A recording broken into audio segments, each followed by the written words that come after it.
기독교 문화관 강의에 함께 해주신 여러분에게 주님 안에서 문안드립니다. 감사합니다. 이번 시간에는 기독교 문화관 요약의 시간입니다. 성경을 읽겠습니다. 그런즉 인자야 너는 이스라엘 족속에게 이르기를 너희가 말하여 이르되 우리의 허물과 죄가 이미 우리에게 있어 우리로 그 가운데에서 쇠퇴하게 하니 어찌 능히 살려 하라. 에스겔서 3장 8절로 10절 말씀입니다. 찬송 502장입니다. 빛의 사자들이여 어서 가서 어둠을 물리치고 주의 진리 모르는 백성에게 복음의 빛 비춰라. 빛의 사자들이여 복음의 빛 비춰라. 죄로 어두운 밤 밝게 비춰라. 빛의 사자들이여. 기도하겠습니다. 하나님의 은혜 가운데 강의에 함께할 수 있는 은혜를 주신 것 감사를 드립니다. 예수님의 십자가의 대속의 은혜와 성령님의 인도하신 가운데 우리의 사회와 문화에 속한 저희들 성경과 기도로 세상에 눌린 자가 아니라 빛과 소금으로 하나님의 영광을 나타내는 성도로 삼아 주시옵소서. 예수님의 이름으로 기도합니다. 아멘. 본 강의는 프란시스 셰퍼의 그러면 우리는 어떻게 살 것인가 라는 책을 중심으로 해서 현대 로마서부터 현대에 이르기까지 서구 사상의 문화와 흐름을 성경적 관점에서 비평하고 오직 하나님의 영광을 위해서 문화와 사회 안에서 우리 성도들은 어떻게 살 것인가 라는 질문에 성경적인 답변을 얻는 것이 이 강의의 목적이었습니다. 프란시스 셰퍼는 미국의 기독교 철학자요 장로교 목사로서 기독교 변증학 발전에 기여한 분이십니다. 내용은 첫째 로마 시대, 2 중세, 3 르네상스, 4 종교개혁, 5 혁명시대, 6 과학시대, 7 비이성의 시대, 8 분열의 시대, 9 개인평화와 풍요의 시대, 10 최종 선택으로 구성이 되어 있습니다.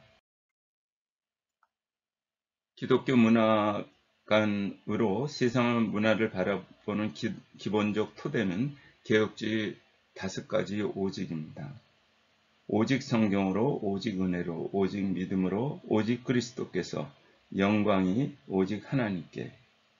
잠언 4장 23절에 무릇 지킬 만한 것보다 더욱 내 마음을 지키라. 생명의 근원이 이에서 납니다. 우리의 마음 혹은 생각의 틀이 삶의 중요한 지표가 된다는 것입니다. 제임스 사이언은 기독교 세계관과 현대사상이라는 틀에서 세계관이란 우리 세계 세상의 기본적인 구성에 대해서 우리가 의식적으로나 무의식적으로 견제하는 일련의 전제들 혹은 가정들이다 라고 말을 하고 있습니다. 마음의 전제들을 기초로 한 사람들은 그것을 기초로 생각하게 되고 생각은 말과 행동을 낳게 됩니다. 옆에 안경이 있습니다. 그 안경에 어떤 색을 넣느냐에 따라서 세상을 바라보는 색깔이 달라진다는 것입니다. 그들의 마음과 사상체계의 결과들은 그들의 손가락과 입을 통해서 외부 세계로 흘러갑니다. 미켈란젤로가 가지고 있는 조각글에도 그의 사상체계에서 시작하고 푸틴이 우리 우크라이나 침공 명령도 혹은 독재자의 칼도 마찬가지라는 것입니다. 기독교 문화관을 우리가 생각하기 전에 이미 우리가 알아야 할 중요한 용어가 있습니다. 일반 은총과 특별 은총에 관한 정의입니다. 이 강좌에서는 여러 가지 문화적인 유산을 다루게 되는데요. 인간이 소유한 철학, 미술, 음악, 이러한 문화의 여러 형태는 하나님의 일반 은총입니다. 일반 은총은 하나님께서 우리 모든 인류에게 베푸시는 공통적인 은혜입니다. 마태복음 5장 45절에 보면 하나님이 그 해를 악인과 선인에게 비추시며 비를 의로운 자와 불의한 자에게 내려주심이라는 것이 일반 은총입니다. 또 하나는 특별 은총입니다. 특별 은총은 그의 백성을 구속하시고 거룩하게 하시고 영원롭게 하시는 은혜입니다. 로마서 8장 30절에 미리 정하신 그들을 또한 부르시고 부르신 그들을 의롭다 하시고 의롭다 하신 그들을 또한 영화롭게 하셨느니라 라고 말씀합니다. 다음의 용어는 인본주의와 신본주의입니다. 인본주의는 사람 중심주의라고 할 수 있는데 인간이 중심이 되어 하나님 없이 유토피아와 낙원을 이룰 수 있다는 주의를 말합니다. 반면에 신본주의는 하나님 중심주의로서 하나님은 만물의 창조자와 섭리자가 되시고 예수님은 나의 죄를 구속하신 구주이시며 주인이시기 때문에 예수님을 마음의 중심에 모시고 예수님 안에서 하나님의 영광을 위해서 순종할 때 인간의 목적과 행복, 그리고 낙원에 이룰 수 있다는 주의를 말하는 것입니다. 무릇 지킬 만한 것보다 더욱 내 마음을 지키라. 생명이 이에서 남이라. 잠언 4장 23절입니다. 우리의 마음이 예수님이 우리의 마음의 중심에 계시고 마음의 보좌의 주인이신 예수님이 중심이 되는 삶을 사느냐, 아니면 예수님을 떠나서 내가 나의 주인이 되는 삶이냐, 이런 차이를 인본주의와 신본주의로 설명할 수가 있겠습니다. 기독교 문화관 1과는 로마 시대입니다. 로마는 군사적으로 강하고 모든 길이 로마로 통한다고 말하듯 영토가 넓고 문화적인 유산이 많은 나라입니다. 로마는 여러 면 중에서 황제 숭배 거부와 기독교 핍박에 대한 주제를 살펴보겠습니다. 로마는 여러 신과 종교가 있었습니다. 누가 어떤 종교를 신봉하는지 사실은 중요하지 않았습니다. 다만 황제 숭배를 중심으로 국가 단합만 유지되면 되었습니다. 그러나 로마 시대의 기독교인은 하나님을 전지전능하고 인격적인 유일하신 하나님으로 유일신으로 경배했으며 로마의 황제를 신으로 섬기기를 거부했던 것입니다. 이것이 로마가 기독교인을 반역자로 규정하는 이유인 것입니다. 로마 황제는 기독교인들이 유일신을 섬기고 자신을 신으로 섬기지 않는 것을 묵인할 수가 없었습니다. 로마 시대의 기독교인이 된다는 것은 기독교 신앙의 바탕을 두고 그 시대의 문화 전체, 사회 전체에 대항한다는 것을 의미했던 것입니다. 로마는 군사적으로 강하고 풍요로운 국가였지만 잔인성과 성적 타락과 탐욕 등 내부의 부패로 스스로 몰락하게 됩니다. 로마 시대를 보면서 내리게 되는 결론은 어떤 인본주의도 사회화와 개인적인 삶의 탄탄한 기본이 될 수 없다는 것입니다. 무엇이 옳고 그른가에 대한 바르고 분명한 기준, 기반이 없이 강한 군사력과 물질적 풍요만으로 사회가를 누르고 있는 압력에 대해서 사회는 견디지 못하고 붕괴한다는 것입니다.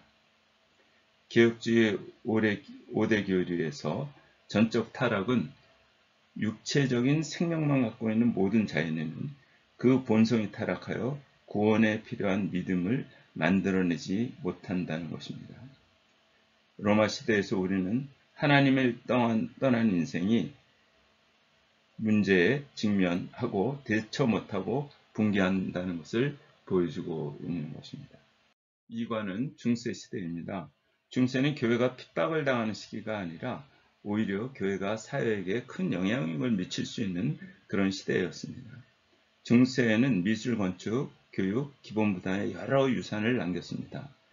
여기서는 여러 유산 중에서 다음 시대에 큰 영향을 끼치게 될 토마스 아퀴나스의 자연대 은총 사상을 설명하고자 합니다. 토마스 아퀴나스는 아리스토텔레스의 개별자, 즉 예를 들어서 세라는 총괄적인 표현보다 독수리, 비둘기 등의 개별적인 세를 강조하는 그 자연, 즉 개별자 사상을 신학에 도입해서 기독교와 비기독교 사상의 혼합을 시작하였습니다. 결과적으로 사람들은 하나님의 은총과 함께 자신이 자율적이고 사물의 중심이라고 생각하기 시작했습니다. 그래서 그 인문주의 시대를 열게 되었던 것입니다. 한 발짝 더 나아가면 성경의 권위에 인본주의적 요소가 개입하면서 교회의 권위가 성경의 권위를 누르기 시작했고 타락한 인간이 그리스도의 공로에다 자신의 공로를 쌓음으로써 하나님께 도달할 수 있다고 이렇게 생각했던 것입니다. 그러나 인간이 하나님을 떠나서 독립적이 되는 것은 행복의 추구가 아니며 죄인이고 유한한 인간이 맞이할 수밖에 없는 것은 불완전하고 타락한 세상의 열매, 그리고 최후의 심판대 앞에서의 불신지옥의 결과뿐일 것입니다. 예수님의 특별인청인 구원 부분에 있어서 인간이 개입하는 것에 대해서 성경 중심의 칼빈주의 5대 교리는 첫째, 전적 타락, 둘째, 무조건적인 선택, 3.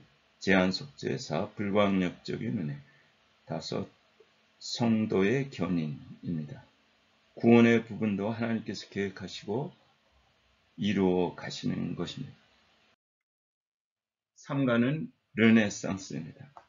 교과서에서는 중세를 암흑시대로 많이 표현하고 르네상스 시대를 문해부흥의 시대라고 표현합니다. 그러나 이것은 르네상스에 대해서 범하기 쉬운 두 가지 잘못된 생각인 것입니다. 이러한 잘못된 개념은 르네상스와 후대 계몽주의적 인본주의자들의 편견에서 생겨난 것입니다. 미술 분야에서 초기 기독교 미술은 사실적이고 실제 인물을 많이 그렸습니다. 그리고 중세 비단트로 넘으면서 미술은 상징적이고 상층 부인은 은총의 분야에 대한 표현한 성화가 많았습니다. 그러나 르네상스와 종교개혁 시대에서는 자연히 자기 자리를 그림에서 찾기 시작했습니다. 토마스 아퀴나스의 인본주의 확대로 르네상스와 종교개혁 시대의 공통점은 자연 속에서 작품을 찾아낼 수 있다는 것입니다. 그러나 다른 점은 르네상스 시대의 자연은 하나님과 독립된 자연이고 종교개혁 시대의 작품은 하나님 중심의 자연의 회복을 그림에서 나타냈다는 것입니다. 예를 들어서 신앙 주제를 자연과 함께한 표현 화가 얀 판 에이크 네덜란드 화가가 있습니다. 예수님의 세례라는 제목의 그림에서 주위의 풍경이 잘 표현되고 있다는 것입니다. 토마스 아퀴나스의 인간관을 살펴보면 토마스 아퀴나스는 인간이 하나님께 불순종하여 타락할 때 인간의 의지는 타락했지만 지성은 타락하지 않았다고 말했습니다. 이러한 결과로 지성을 활용하는 철학은 점차 독립적이고 자율적인 방법으로 사고하고 행동하기 시작했습니다. 성경의 가르침과 비기독교 철학자들의 가르침이 자유롭게 혼합될 수 있는 길을 열게 되었던 것입니다. 르네상스 시대에 와서는 이제 인간은 하나님과 독립적인 문화와 자유를 소유하기를 원했던 것입니다. 4관은 종교개혁입니다. 총신대학에서 역사학 교수로 수고하셨던 김명혁 교수는 종교교육의 배경으로 첫째, 내적 부패, 중세시대에서 면죄부를 통한 부의 축적, 그리고 두 번째, 인본주의적 르네상스의 확장으로 교회의 권위보다는 인간의 자유와 독립성이 강조되면서 중세교회가 약화된 이유를 설명했습니다. 마르틴 루터, 칼빈, 찌벨링글리 등에 의한 종교개혁 운동은 종교적 구범에서 오직 성경으로, 인간적 행위에서 오직 은혜와 오직 믿음과 오직 예수로, 인본주의에서 다시 오직 하나님의 영광으로 성경을 바탕으로 생각하고 문화를 바라보는 그러한 운동이었던 것입니다. 종교개혁의 중요한 주제였던 성경 번역 운동에 대해서 말씀드리겠습니다. 당시 중세시대 예배의 공식 언어는 라틴어로 설교, 찬송 등에서 신자들의 직접적인 참여는 배제되었습니다. 사무엘상 3장 1절 말씀처럼 여호와의 말씀이 희귀하여 이상이 흔히 보이지 않았더라 라는 시대가 된 것입니다. 이에 영국의 윌리엄 틴들은 존 위클리프의 영향을 받아서 헬라어를 영어로 번역 성경을 하였습니다. 킹 제임스 성경 영어판의 70%가 틴데일 성경에 근거합니다. 틴들은 성경 반역대로 체포되어서 1536년 10월 6일에 환영당했습니다. 그림에서 윌리엄 틴들은 화형당하기 전에 하나님, 영구광의 눈을 뜨게 하소서 하며 외치고 있습니다. 체코의 얀 후스도 성경 번역자로 1415년 화형을 당하게 됩니다. 5관은 혁명의 시대입니다. 스위스 로잔 예전의 대법원 건물에 그림이 있습니다. 이 그림의 제목은 정의가 국가를 들어올리다 라는 제목의 그림입니다. 정의는 빛나는 흰색 옷을 입은 당당한 여성으로 의인화되었습니다. 그리고 오른손에는 사법의 공정성을 암시하는 저울을 들고 있습니다. 그녀의 머리는 신성한 조명을 암시하는 성령의 조명의 빛으로 둘러싸여 있습니다. 12명의 판사가 그녀를 둘러싸고 있습니다. 그녀의 왼손에는 성경을 가리키고 있는 칼이 있는 것입니다. 이 사파는 성경의 절대적인 진리를 기초한 참된 정의가 사법부 판단에 필요하다고 가르치고 있는 것입니다. 영국의 무열혁명과 프랑스 유열혁명 등이 있습니다. 성경적 기반에서의 영국혁명과 인본주의적인 기반에서 러시아 혁명의 결과를 비교해 보겠습니다. 기독교는 인간이 절대자이신 하나님으로부터 주어진 생명이라고 말하고 있고, 공산주의는 인간의 근원이 물질로부터 진화된 한 생명체라고 말하고 있습니다. 마르크스 레닌주의적 공산주의자들은 권력을 유물론적인 기반 위에 확립하면서 진화론의 적자 생존을 바탕으로 해서 탱크를 앞세워 폴란드, 체코, 동독을 공산화시키는 것입니다. 공산주의는 정치적 자유뿐만 아니라 예술을 포함한 모든 삶의 영역에서 자유를 억눌렀습니다. 6관은 과학의 시대입니다. 초기 과학자들은 기독교 사상의 틀 안에서 과학이 발전할 수 있는 기반을 제공받았다고 생각했습니다. 초기 과학자들은 우주와 이 세계가 이성적인 하나님에 의해서 창조되었고, 그리고 과학자들은 전능하신 하나님께서 우주를 물리학적, 화학적, 생물학적으로 온전하게 다스린다는 확신을 가지고 있었기 때문에 관찰과 실험으로서 과학적 사실을 발견할 수 있다고 기대했던 것입니다. 기독교적인 틀 안에서 활동하는 과학자들은 의자를 관찰하든지 아니면 의자를 구성하고 있는 분자를 관찰하든지 간에 하나님의 창조물이라는 기초에서 연구했던 것입니다. 기독교 과학자들은 천지를 창조하신 하나님의 뜻이 우주와 자연법칙에 있다고 생각했기 때문에 왜보다는 어떻게라는 질문에 답하려고 노력했던 것입니다. 현대과학의 변화에 대해서 살펴보겠습니다. 현대과학으로 넘어와서 다윈의 진화론적 또 적자 생존의 생각은 토마스 헉슬리나 허버트 스펜서에 의해서 일반화되었습니다. 이들은 적자 생존이라는 문구를 생물학적 진화론에서 모든 삶으로 확장시켰습니다. 스펜서는 이렇게 말했습니다. 무능한 자의 궁핍, 게으른 자의 굶주림, 강한 자에 의해 밀쳐진 약한 자, 이것은 크고 거시적인 의미에서 자비의 법칙이라고 말했습니다. 생물학적인 진화를 사회학적 다윈주의로 확대시킨 것입니다. 그들은 개체 사물, 개별자, 우주의 구체적인 것, 그리고 인간 역사에 적자 생존의 개념을 적용하기 시작했습니다. 그 결과에 하나의 단면으로서 아돌프 히틀러의 가스실이 있습니다. 아돌프 히틀러는 기독교와 그 자비의 개념을 약자를 지배하는 강자윤리로 대처해야 한다고 말을 했던 것입니다. 7관은 비이성의 시대입니다. 헤겔에 의한 현대 철학의 변화에 대해서 설명하도록 하겠습니다. 헤겔 이전의 철학자들은 명제적 진리를 가지고 있었습니다. A가 진리면 A가 아닌 것은 거짓이라는 것입니다. 그러나 헤겔은 참과 거짓이 아닌 합이라는 새로운 정립을 만들어내서 이런 변증법을 도입하면서 현대인이 절대적 진리의 개념을 상실하고 상대적인 진리의 틀에 갇히게 하였던 것입니다. 즉 정립과 반정립이 있습니다. 그러나 이 정립과 반정립으로 끝나는 것이 아니라, 그래서 이것은 하나가 진리라면 하나는 비진리가 아니라 합이라는 새로운 총합, 진태제를 만들어내고, 그 진태제가 또 모순을 갖고 있기 때문에 반정립을, 또 하나의 새로운 반정립, 그리고 또 하나의 새로운 합을 통해서 꾸준히 변화되는 진리를 말하고 있는 것입니다.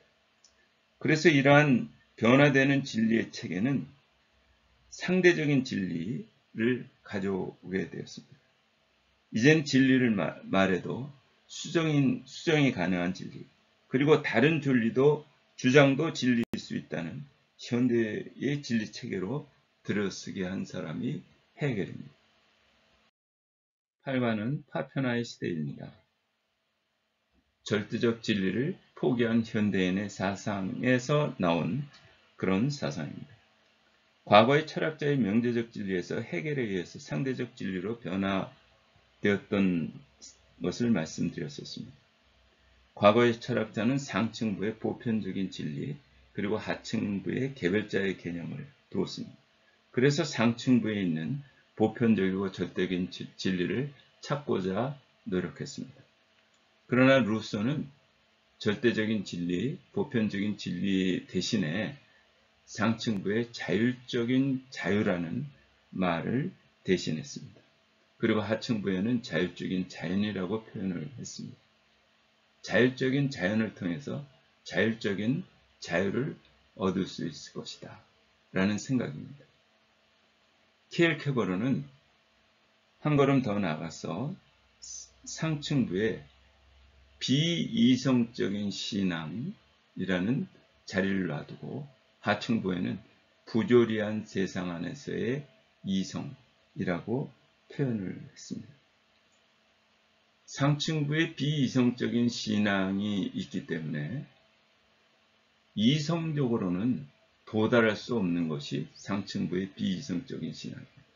그래서 이러한 상층부의 비이성적인 신앙에 도달하려면 신앙의 도약이라는 비이성적 사고를 통해서만 도달할 수 있다는 것입니다.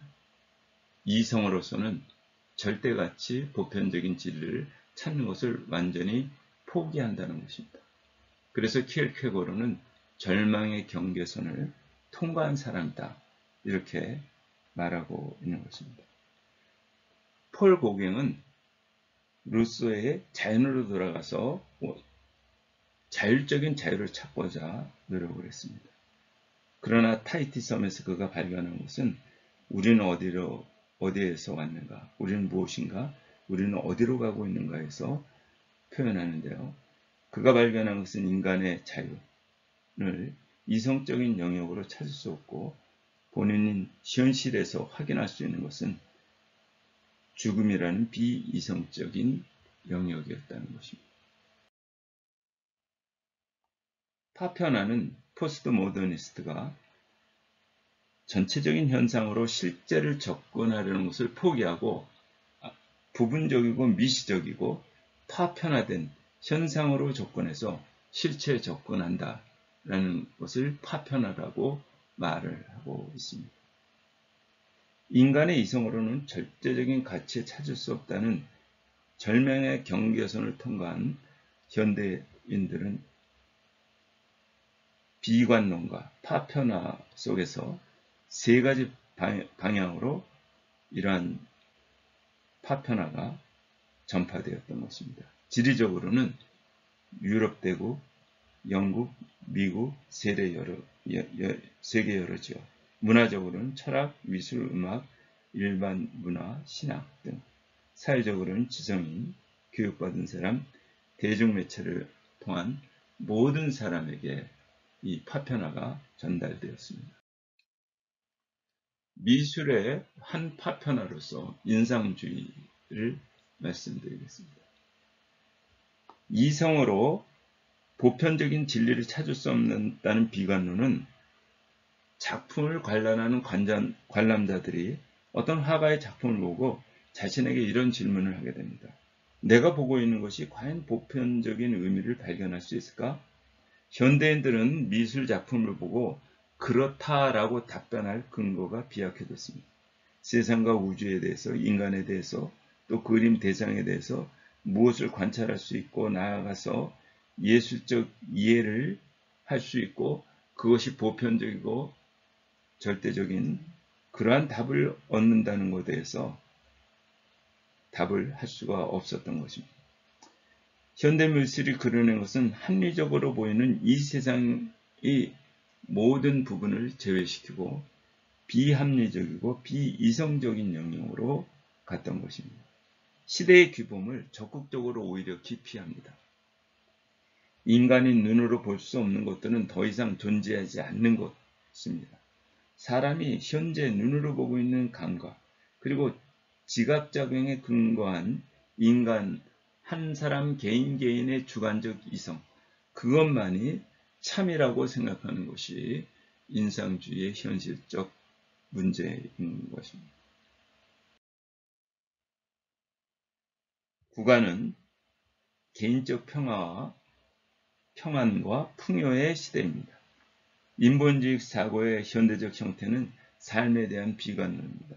기독교적인 영향이 지배적인 합의점에 약해지자 대다수의 사람들은 두 가지 빈약한 가치, 즉 개인의 평양과 풍요를 받아들이게 되었습니다.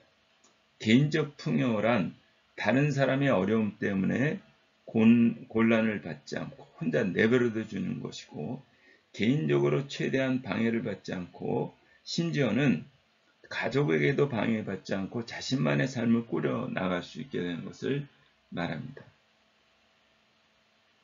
MBN TV에 나는 자연입니다 라는 프로가 일정한 시청률을 보이고 있는 것도 현대인의 개인적 평안의 추구의 하나의 단편으로 생각이 됩니다. 래퍼 하나가 노래 부르는 케사라세라의 가사 내용 중에 남의 손에 흔들리지 마. 그러다만 봉대. 너 스스로가 선택해 가볍게 가면 돼. 깡통에 잠꼬대엔 모두 다 don't care. 말썽이 휘말려도 외쳐 I'm okay. 왜 뻔뻔한 개똥 철학에 또 쫄아 괴로워 마. 냅둬. 어차피 걔는 꼭 너가 뭘 해라도 뭐라, 안 해라도 뭐라, 못해도 뭐라, 잘해라도 뭐라 그래. Don't bother 라고 노래로 주장하는 것도 개인의 평안의 추구의 한편입니다. 현대인이 하나님과 독립적인 삶의 추구에서 선택한 개인적인 평안과 풍요에서 풍요는 압도적이고 계속적으로 증가되는 번영, 즉 물질과 물질, 더 많은 물질로 이루어진 생애, 계속 높아지는 물질적 풍요의 수준에 의해서 판단되는 성공을 의미하는 것입니다. 그러나 성경은 물질을 추구하는 사람의 마지막을 누가복음 12장에서 그려주고 있습니다. 그리고 내 영혼에게 말하겠다. 영혼아, 여러 해 동안 쓸 물건을 쌓아두었으니 너는 마음을 놓고 마시고 즐겨라. 그러나 하나님께서 그에게 말씀하셨습니다. 어리석은 사람아, 오늘 밤에 내 영혼을 도로 찾을 것이다. 그러면 내가 장만한 것이 누구의 것이 되겠느냐? 예수님께서는 마태복음 6장 33절에서 물질보다 먼저 그의 나라와 그의 의를 구하라 라고 말씀하십니다.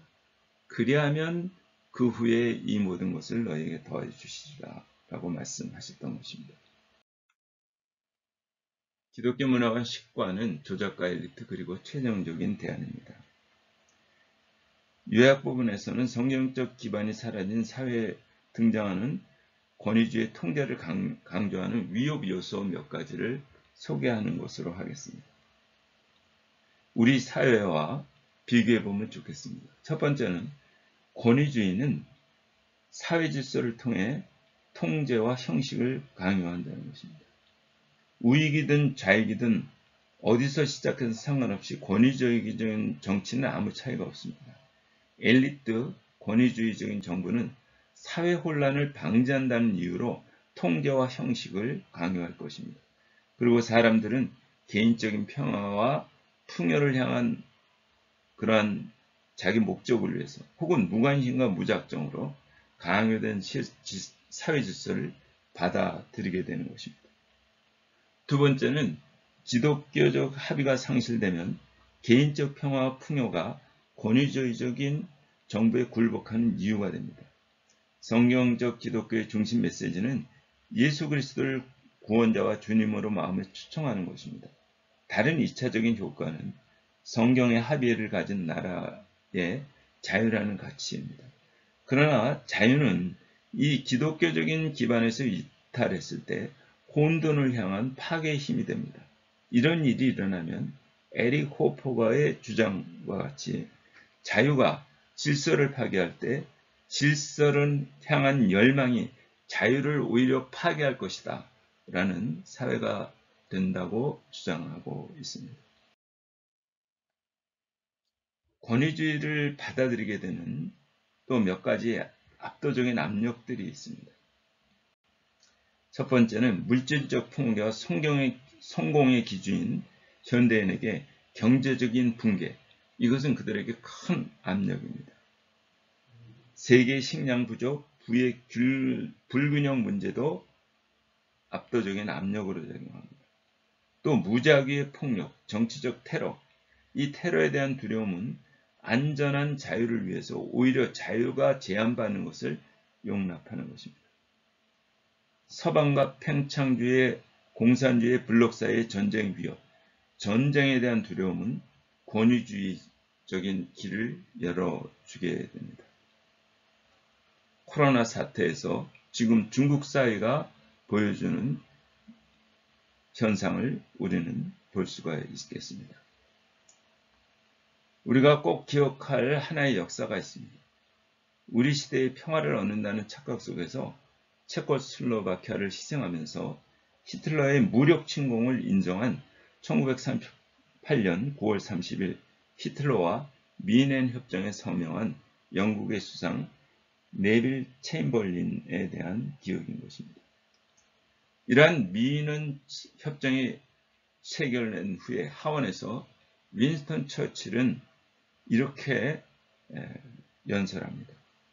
사람들은 우리가 전쟁 없이 패전했다는 것을 알아야 합니다. 그들은 우리가 역사에서 두려운 획기적인 사건을 통과시킨 것과 왕을 저울에 달아보니 부족함이 보였다 하며 라는 다니엘서 5장 27절과 같은 두려운 말들이 잠시 서구 민주주의에 대해서 선포되었음을 알아야 되는 것입니다. 그리고 이것으로 끝난다고 생각하지 마십시오. 이것은 겨우 계산의 시작에 불과합니다. 만일 도덕적 건강함과 용맹스러운 활력을 최고조로 회복해서 다시 이전처럼 자유를 위하여 일어나 굳게 우리의 자리를 지키지 않으면 매년 우리에게 닥쳐올 쓴잔의 첫모금, 첫 맛보기에 불과한 것입니다. 우리는 이 말에서 러시아가 우크라이나 침공 사태를 보면서 우리는 어떻게 대응해야 하는가 하는 것을 볼 수가 있습니다.